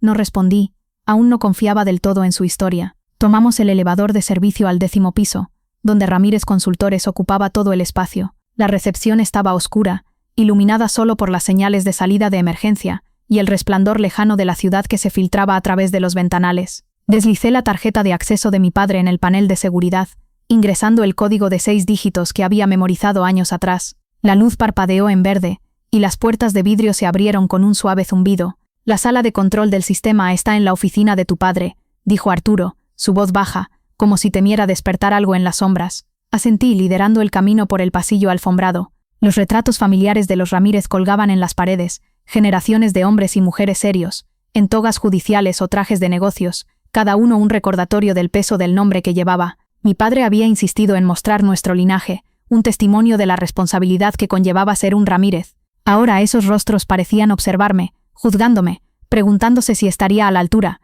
La oficina de mi padre era un santuario de orden y elegancia, con su escritorio antiguo de caoba, sus estantes llenos de libros raros, y una vista panorámica de León que siempre había encontrado inspiradora. Me acerqué al escritorio, pasando los dedos por el borde hasta encontrar el botón oculto que mi padre me había mostrado años atrás, cuando me confió los secretos de su seguridad. Con un clic suave, un panel en la librería se deslizó, revelando una pequeña habitación que nunca había visto en operación. El Sancta Sanctorum, murmuró Arturo, su voz teñida de reverencia. Nunca he estado dentro, pocos lo han hecho, respondí, entrando con una mezcla de temor y determinación. La habitación era el corazón del sistema de seguridad de Ramírez Consultores, servidores alineados contra las paredes, monitores mostrando imágenes en tiempo real de las cámaras de seguridad, una terminal informática sofisticada que parecía sacada de una película de espías. Me senté en la silla, aún ajustada a la altura de mi padre, y la pantalla cobró vida, solicitando una contraseña. Ingresé la frase que mi padre me había confiado años atrás, un verso del poema favorito de mi madre, Oda al mar de Pablo Neruda, seguido de mi fecha de nacimiento. El sistema aceptó las credenciales, mostrando un menú de opciones que incluía el protocolo Centinela. ¿Qué hace exactamente esto?, pregunté a Arturo, que observaba desde la puerta, su figura recortada contra la luz tenue del pasillo. Crea una copia de seguridad completa de todos los datos de los clientes antes de purgar los servidores principales y activar un bloqueo, explicó. Si alguien intenta violar el sistema esta noche, no encontrará nada más que bases de datos vacías, pero también alertará a las autoridades federales, proporcionando pruebas de la intrusión. Dudé, mi dedo sobre el comando de activación.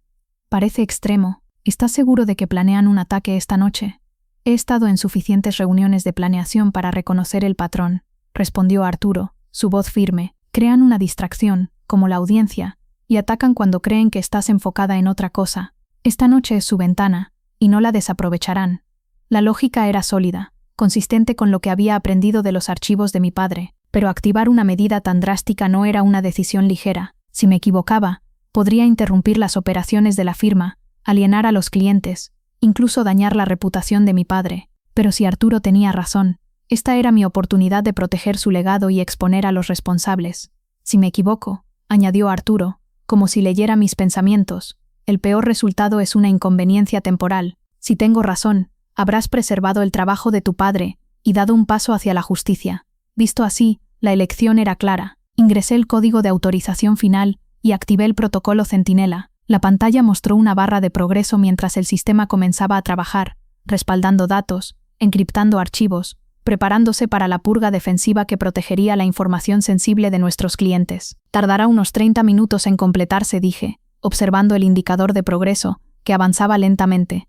¿Y luego qué?, preguntó Arturo, su voz tensa, como si la gravedad del momento estuviera empezando a afectarlo. Luego esperamos, respondí, mi mirada fija en la pantalla, donde la barra de progreso avanzaba con una lentitud exasperante. Cada segundo parecía estirarse, cargado de la incertidumbre de lo que vendría después. El protocolo Centinela estaba en marcha, pero la verdadera prueba estaba por comenzar. ¿Había tomado la decisión correcta al confiar en Arturo? ¿O estaba caminando hacia una trampa que él mismo había ayudado a tender? El silencio en la sala de control era opresivo, roto solo por el zumbido suave de los servidores, y el golpeteo ocasional de la lluvia contra los ventanales del edificio. Miré a Arturo, que permanecía en la puerta, su figura recortada contra la luz tenue del pasillo. Su rostro estaba tenso, las líneas alrededor de sus ojos más profundas de lo que recordaba. Había algo en su postura, una mezcla de agotamiento y resolución, que me hacía querer creerle, pero la traición inicial aún pesaba como una losa en mi pecho. ¿Cómo sé que no me estás manipulando?, pregunté, mi voz baja pero afilada, cortando el silencio como un cuchillo. Mi mano seguía cerca del revólver en mi bolsillo, un recordatorio de que no estaba completamente desarmada. Arturo no se inmutó, pero sus ojos se encontraron con los míos, y por un momento vi algo que no esperaba, dolor genuino. No puedes saberlo con certeza, Lucía, admitió, su voz casi un susurro, pero te pido que confíes en que tu padre lo hizo. Él sabía lo que hacía cuando me mantuvo dentro del juego. Si no me creyera capaz de redimirme, no me habría dado esta responsabilidad. Sus palabras resonaron con una verdad que no podía ignorar. Mi padre había sido un estratega implacable, un hombre que veía el tablero completo incluso cuando otros solo veían las piezas individuales. Si había elegido mantener a Arturo en su círculo, incluso después de su traición, debía haber tenido una razón, pero la duda seguía royendo mi mente, alimentada por años de engaños y promesas rotas, primero por Diego, ahora por el hombre que había considerado familia. Entonces, ¿por qué no me lo dijo?, pregunté, mi voz temblando ligeramente, traicionando la emoción que había intentado reprimir. ¿Por qué me dejó en la oscuridad, enfrentando esto sola? Arturo suspiró, pasándose una mano por el rostro. Porque quería protegerte, Lucía. Siempre fuiste su prioridad. Sabía que este caso era peligroso, que las personas involucradas no se detendrían ante nada. Creía que mantenerte al margen te mantendría a salvo. A salvo. Mira dónde estoy ahora, Arturo. Enfrentando a los mismos enemigos que él enfrentó, con menos información y menos tiempo. No estás sola, insistió, dando un paso hacia mí, deteniéndose cuando vio mi mano apretar el revólver. Tienes a Elena, a Ricardo, a mí, y tienes el legado de tu padre, su mente, su planificación, su fuerza. Todo lo que necesitas está en ese expediente, y en lo que te enseñó. Antes de que pudiera responder, un pitido agudo desde la terminal interrumpió la conversación. La pantalla parpadeó, mostrando una alerta en rojo. Intrusión detectada. Acceso no autorizado al servidor principal. Piso 10, sector B. Mi corazón dio un vuelco. Arturo no había mentido. Alguien estaba aquí, ahora, intentando violar el sistema. ¿Ya activaste el Centinela? Está en proceso, respondí, señalando la barra de progreso, que estaba al 72, pero no estará completo por otros 15 minutos. Entonces necesitamos ganar tiempo, dijo, moviéndose hacia los monitores de seguridad. Sus dedos volaron sobre el teclado, trayendo imágenes de las cámaras del edificio. La recepción estaba vacía, los pasillos oscuros, pero en el sector B, el área de servidores principales, 3 figuras encapuchadas se movían con precisión militar, conectando dispositivos a los puertos de los servidores. ¿Quiénes son?, susurré, mi pulso acelerándose mientras observaba sus movimientos coordinados. No lo sé, admitió Arturo, su expresión sombría, pero no son aficionados. Esto es lo que temía Alfonso, un equipo profesional, probablemente contratado por los superiores de Diego. Tenemos que detenerlos, dije poniéndome de pie, el revólver ahora en mi mano. La idea de enfrentarme a intrusos armados era aterradora, pero la alternativa, dejar que destruyeran el legado de mi padre, era impensable. Espera, dijo Arturo, agarrando mi brazo con suavidad pero con firmeza. No puedes enfrentarlos directamente, son demasiados, y están armados. Mira, señaló un monitor, donde una de las figuras extrajo una pistola compacta de su cinturón, revisándola con una eficiencia que sugería entrenamiento. Mi corazón se hundió. Había tomado clases de tiro, pero enfrentarme a profesionales era una locura. ¿Entonces qué hacemos?, pregunté, mi voz tensa pero controlada. Activa el sistema secundario de seguridad manualmente, respondió Arturo, señalando un panel en la pared opuesta, oculto detrás de un estante falso. Alfonso instaló bloqueos físicos en los servidores principales. Si los activamos, no podrán extraer datos, incluso si acceden a los puertos. Asentí, moviéndome hacia el panel con una rapidez alimentada por la adrenalina. Mis dedos encontraron el interruptor oculto, y con un giro, el panel se abrió, revelando una serie de palancas y botones etiquetados con el código de mi padre. Ingresé la secuencia que había memorizado de sus notas. Neruda 1969, Lucía. Un zumbido grave resonó en la sala, seguido por el sonido de cerrojos metálicos encajando en su lugar. Los monitores mostraron a las figuras encapuchadas deteniéndose, claramente confundidas mientras las luces de los servidores parpadeaban y se apagaban. «¿Funcionó?», dije, exhalando un aliento que no sabía que estaba conteniendo. «No del todo», respondió Arturo, su voz tensa mientras revisaba otro monitor. «Han activado un dispositivo de interferencia. Están intentando anular el bloqueo desde otro punto de acceso». La pantalla mostró una nueva alerta. «Intento de acceso remoto detectado. Sistema comprometido al 10%. El protocolo Centinela seguía ejecutándose, pero si los intrusos lograban el acceso remoto antes de que terminara, podrían extraer datos críticos antes de que los servidores fueran purgados. «¿Dónde está el otro punto de acceso?», pregunté, mi mente acelerada en busca de soluciones. «El sótano», respondió Arturo. «Hay una terminal secundaria en la sala de mantenimiento. Alfonso la instaló como respaldo, pero es vulnerable si saben dónde buscar. Entonces vamos ahí», dije, ya moviéndome hacia la puerta. «Lucía, es demasiado peligroso», protestó Arturo, siguiéndome de cerca. «Déjame ir a mí». «No», respondí, mi voz firme mientras tomábamos el elevador de servicio hacia el sótano. «Esto es personal. Ellos vinieron por el legado de mi padre, y no se lo entregaré sin pelear». El elevador descendió con un zumbido, cada segundo amplificando la tensión en mi pecho. Cuando las puertas se abrieron, el sótano estaba oscuro, iluminado solo por luces de emergencia que proyectaban sombras largas en las paredes de concreto. El aire olía a humedad y aceite de motor, un contraste crudo con la elegancia de los pisos superiores. Saqué el revólver, manteniéndolo bajo pero listo, mientras avanzábamos por el pasillo hacia la sala de mantenimiento. Un ruido metálico resonó desde el fondo del corredor, seguido por el sonido de voces bajas. Me detuve, señalando a Arturo que guardara silencio. Nos acercamos lentamente, usando las sombras como cobertura. La puerta de la sala de mantenimiento estaba entreabierta, y a través de la rendija vi a una figura solitaria trabajando en una terminal, sus dedos moviéndose rápidamente sobre el teclado. No estaba encapuchada como las otras, y cuando se giró ligeramente, la luz de la terminal iluminó su rostro. Felipe Ortiz, el exasistente de mi padre. La traición me golpeó como una ola. Felipe, el hombre que había sido una presencia constante en mi infancia, que me había ayudado con mis tareas y asistido a mis eventos escolares, ahora estaba aquí, intentando desmantelar el trabajo de mi padre. La ira superó mi miedo, y antes de que pudiera pensarlo dos veces, abrí la puerta de un empujón, apuntando el revólver directamente a él. «Felipe», dije, mi voz fría como el acero, «aléjate de la terminal». Ahora, se congeló, sus manos flotando sobre el teclado, sus ojos abriéndose con sorpresa antes de endurecerse en una máscara de desafío. «Lucía», dijo, su voz calma, casi burlona, «no esperaba verte aquí». «Evidentemente», respondí, avanzando un paso, el arma firme en mis manos. «Apaga la terminal y retrocede». Felipe sonrió, un gesto que no llegaba a sus ojos. «¿Crees que puedes detener esto? Estás fuera de tu liga, pequeña. Esto es más grande que tú, que tu padre, que todos nosotros». Arturo se colocó a mi lado, su presencia una calma estabilizadora. «Haz lo que dice, Felipe, no tienes que empeorar esto». Felipe lo miró, su expresión cambiando a una de desprecio. «¿Tú, Arturo, el traidor convertido en héroe? No me hagas reír. Sabes tan bien como yo que no hay salida de esto». «Siempre hay una salida», respondió Arturo, su voz baja pero firme. «Pero no si sigues por este camino». Por un momento, pensé que Felipe podría ceder, pero entonces su mano se movió hacia su cintura, donde vi el destello de una pistola. Sin dudar, disparé una sola vez, apuntando a su pierna.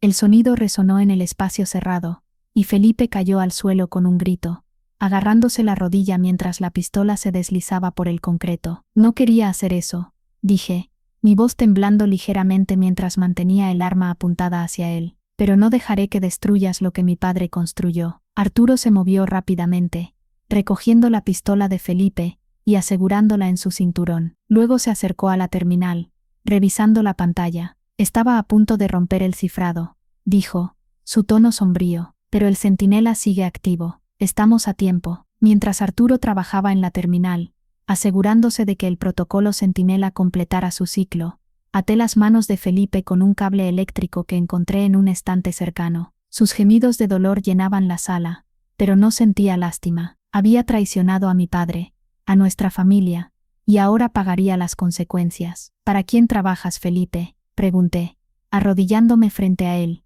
mi voz baja pero cargada de furia. ¿Quién te dio las órdenes de hacer esto? Se rió, un sonido débil y amargo. ¿Crees que te lo diré? No sabes con quiénes estás lidiando, Lucía. Son intocables. Nadie es intocable, respondí, recordando las palabras de mi padre sobre la justicia. La verdad siempre deja huellas, y encontraré las suyas. Antes de que pudiera responder, el sonido de pasos pesados resonó en el pasillo. Arturo y yo intercambiamos una mirada, y me moví hacia la puerta, el revólver listo. Pero en lugar de los intrusos encapuchados que esperaba, vi a Ricardo Salazar, flanqueado por 2 agentes federales con chalecos antibalas. Sus linternas iluminaron la sala, proyectando sombras danzantes en las paredes. «Lucía, baja el arma», dijo Ricardo con calma, levantando una mano. «Somos nosotros», exhalé, bajando el revólver mientras los agentes aseguraban la escena. Uno de ellos esposó a Felipe, quien apenas protestó, su rostro pálido por el dolor y la derrota. Ricardo se acercó a la terminal, revisando el progreso del protocolo Centinela. «Llegaste justo a tiempo», dijo, una nota de alivio en su voz. «Los servidores están seguros, y tenemos grabaciones de seguridad de los intrusos. Esto será suficiente para emitir órdenes de arresto». «¿Y Felipe?», pregunté, mirando al hombre que había sido como un hermano mayor en mi infancia. «Hablará», respondió Ricardo, su tono seguro. «Siempre lo hacen, cuando se dan cuenta de que el juego ha terminado». Arturo, que había permanecido en silencio, dio un paso adelante. «Necesitan el USB», dijo, entregando el dispositivo que me había dado en la casita del lago. «Contiene los nombres de los líderes, sus conexiones, todo lo que Alfonso recopiló». Ricardo tomó el USB, su expresión una mezcla de respeto y cautela. «Esto será revisado cuidadosamente, pero si es lo que dices, podría ser el clavo en el ataúd para toda la operación». Mientras los agentes se llevaban a Felipe, Ricardo me llevó a un lado, su voz baja. «Hiciste bien, Lucía, tu padre estaría orgulloso». Miré la terminal, donde la barra de progreso del protocolo Centinela finalmente alcanzó el 100%. El sistema emitió un pitido final, confirmando que los datos estaban seguros, los servidores purgados de cualquier acceso no autorizado. Pero la victoria se sentía hueca, ensombrecida por la traición de Felipe, y las preguntas que aún rodeaban a Arturo. «¿Qué pasa con él?», pregunté, señalando a Arturo, que hablaba en voz baja con uno de los agentes. Ricardo dudó, eligiendo sus palabras con cuidado. «Arturo es complicado. Si lo que dice es cierto, fue clave para preservar el caso de tu padre, pero no está libre de culpas. Enfrentará cargos, aunque probablemente reducidos por su cooperación». Asentí, aceptando la ambigüedad. La justicia, como mi padre siempre decía, no siempre era limpia. A veces, era un equilibrio de males menores, un cálculo de lo que podía salvarse frente a lo que debía sacrificarse. Mientras salíamos del edificio, el aire fresco de la noche golpeó mi rostro, limpiando el olor a humedad del sótano. La ciudad de León estaba tranquila, sus luces brillando como faros en la oscuridad. Por primera vez en semanas, sentí un atisbo de esperanza. El legado de mi padre estaba seguro, al menos por ahora, y los responsables de su caída estaban empezando a enfrentar las consecuencias. 2 semanas después, el Tribunal Superior de Guanajuato estaba lleno. La audiencia final sobre el patrimonio de mi padre atrayendo a una multitud de reporteros, abogados y curiosos. La noticia del intento de intrusión en Ramírez Consultores Legales había estallado en los titulares, con especulaciones sobre una conspiración más grande, llenando las columnas de los periódicos y los foros de X. Diego y Verónica, aunque no estaban directamente vinculados al ataque, habían sido citados para testificar.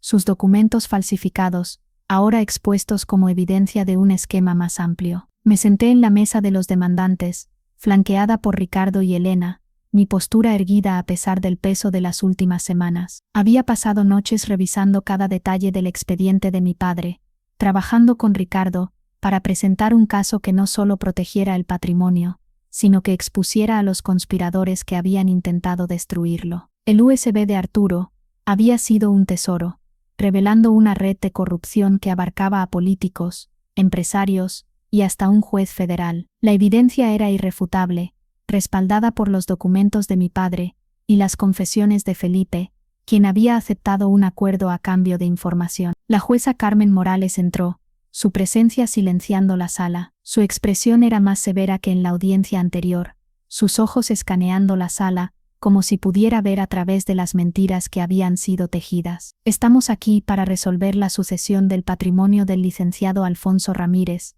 comenzó, su voz resonando con autoridad. También abordaremos las acusaciones de fraude, falsificación y conspiración presentadas por la albacea, Lucía Ramírez, contra Diego Morales, Verónica Morales y otros. Diego y Verónica estaban sentados en la mesa de los demandados, su abogado Esteban Torres, visiblemente menos confiado que antes. La corbata verde chillón había sido reemplazada por una gris sobria, un indicio de que sabía que el viento había cambiado. Diego mantenía su fachada de calma, pero Verónica parecía inquieta, sus manos jugueteando con un bolígrafo mientras sus ojos evitaban los míos. Ricardo se levantó, presentando nuestra evidencia con una precisión quirúrgica. Mostró los correos falsificados, desmontados por nuestro equipo forense, los registros de vigilancia del intento de intrusión, y extractos del USB de Arturo, que detallaban transferencias bancarias a cuentas vinculadas a Diego y Verónica. La sala estaba en silencio,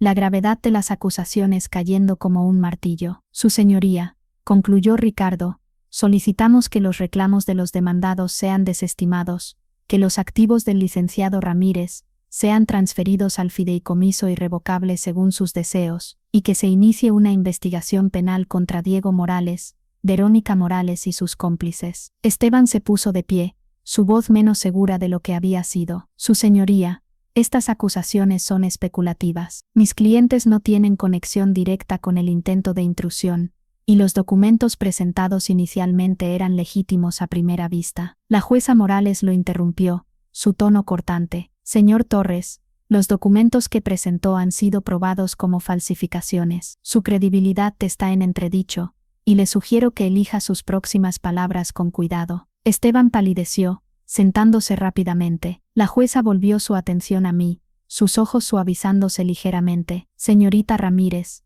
¿desea añadir algo antes de que emita mi fallo? Me levanté, mi corazón latiendo con fuerza pero mi voz firme. Su señoría, mi padre dedicó su vida a la justicia, a proteger a aquellos que confiaban en él. No permitiré que su legado sea mancillado por la codicia o la traición. Los documentos presentados por los demandados son una afrenta a todo lo que él representaba. Pido que se honre su testamento, y que aquellos que intentaron robar su legado enfrenten las consecuencias. La sala permaneció en silencio mientras me sentaba, la tensión palpable. La jueza Morales revisó sus notas, su expresión impenetrable.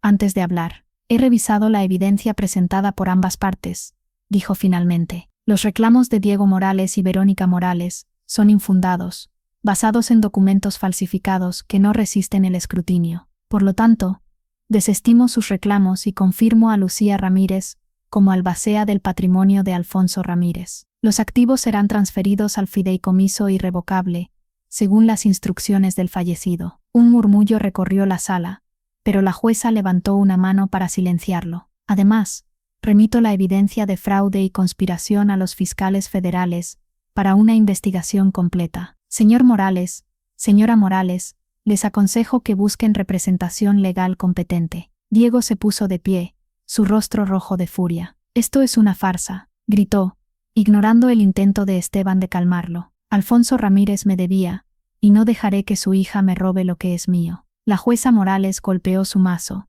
el sonido resonando como un disparo. Señor Morales, controle su comportamiento, o será escoltado fuera de mi sala. Verónica tiró del brazo de Diego, susurrándole algo con urgencia. Él se sentó de mala gana, pero sus ojos ardían de odio mientras me miraba. No aparté la mirada, dejando que viera la determinación en la mía. Cuando la sesión se levantó, los reporteros se arremolinaron fuera del juzgado, sus cámaras destellando mientras intentaban obtener una declaración. Ricardo y Elena me flanquearon, guiándome a través de la multitud hacia el coche que esperaba. Una vez dentro, exhalé, el peso de las últimas semanas comenzando a disiparse. Esto no ha terminado, dijo Elena, su tono práctico pero reconfortante. Los fiscales tomarán el caso desde aquí, pero Diego y Verónica no se rendirán fácilmente. Lo sé, respondí, mirando por la ventana mientras la ciudad pasaba. Pero ahora tenemos la ventaja, y no dejaré que la desperdicien. Ricardo sonrió,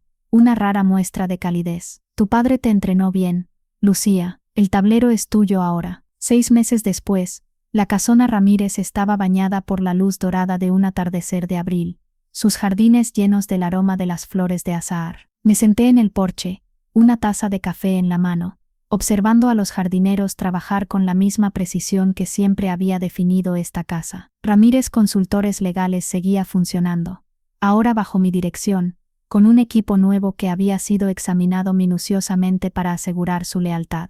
La investigación federal estaba en marcha, con arrestos que se extendían desde políticos locales hasta magnates internacionales, todos vinculados por la red que mi padre había descubierto. Diego y Verónica habían desaparecido, probablemente huyendo del país mientras los fiscales cerraban el cerco. Felipe Ortiz estaba cooperando plenamente, su testimonio proporcionando detalles clave que desmantelaban la organización pieza por pieza. Arturo, fiel a su palabra, había aceptado un acuerdo de culpabilidad, enfrentando cargos menores a cambio de su cooperación. Me había escrito una carta, disculpándose por su traición, y expresando su esperanza de que algún día pudiera perdonarlo. No estaba lista para eso, no todavía, pero guardé la carta en el escritorio de mi padre, un recordatorio de que incluso los peores errores podían redimirse con el tiempo. El expediente de Operación Resguardo estaba ahora en manos de los fiscales, su contenido protegido por el protocolo Centinela y los sistemas de seguridad que mi padre había diseñado. Había aprendido mucho de él en los últimos meses,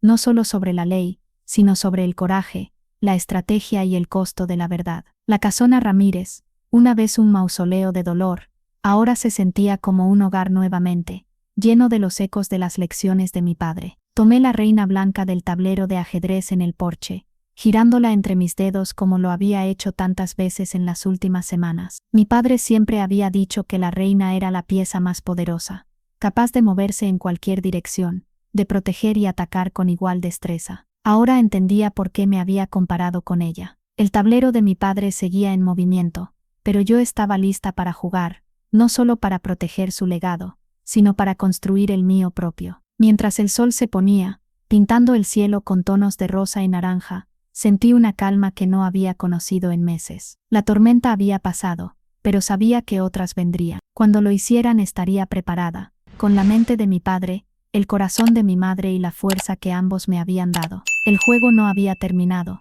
pero por primera vez sentía que estaba ganando.